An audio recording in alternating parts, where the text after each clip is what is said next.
Humingi ng tulong kay Senator Raffy Tulfo ang isang natangayan umano ng bagay sa NAIA. 50 million pesos daw ang halaga ng laman nitong mga alahas at iba pang gamit. Ang may-ari magbibigay raw ng 1 milyong pisong pabuya sa makapagtuturo ng kumuha sa kanyang bagahe. Nasa frontline balitang yan si Faith Del Mundo. Mga kumikinang at naglalakihang singsing, relo at mga hikaw na tadtad ng diamante at Hermes bag na kasing mahal ng 2 luxury vehicles. Ilan lang yan sa mga laman ng bagahe ng cosmetic manufacturer na si Maricor Flores na natangay raw sa Ninoy Aquino International Airport. Kanina dumulog sa programang Wanted sa radyo ni Senator Raffy Tulfo si Maricor. Ayan po yung mga, mga diamonds. Ayan, yun na sa daliri. Sus, ang mamahal nito, mga diamante. Kwento niya, October 1 pa natangay ang kanyang gamit na abot sa 50 million pesos ang halaga. Pero hanggang ngayon, wala pa raw usad ang kaso na inilapit niya sa airport police ng NAIA.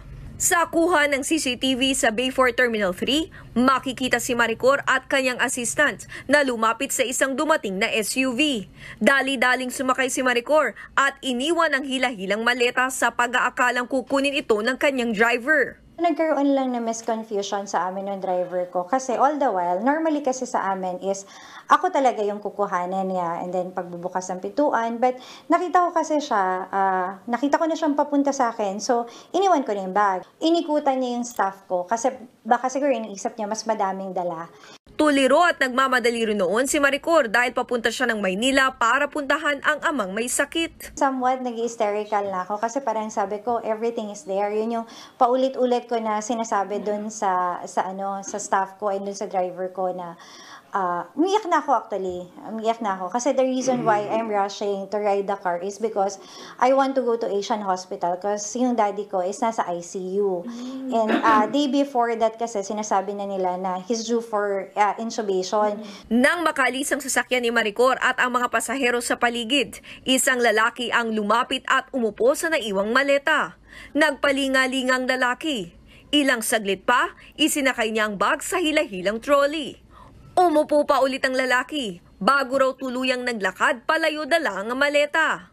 Malaking kawalan kay Flores ang mga alahas at gamit na nanakaw, lalo't malaki na ang bill ng kanyang ama na nasa ICU pa rin.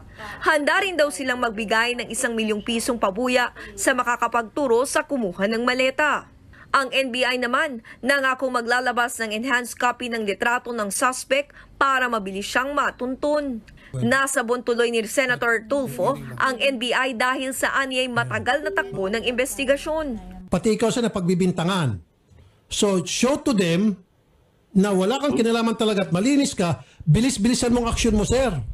Ayon sa abogado ni Maricor, posibleng sampahan ng kasong pagnanakaw ang suspect. Isang klase ng theft yung pagka may napulot kang nawawalang bagay at hindi mo isinurrender sa local authorities o ibinalik mo doon sa nagmamayari. Nagbabalita mula sa Frontline, Faith Del Mundo, News 5. Mga kapatid, Ed Lingaw po, maging maalam at may pakialam sa mga napapanahong balita sa ating bansa.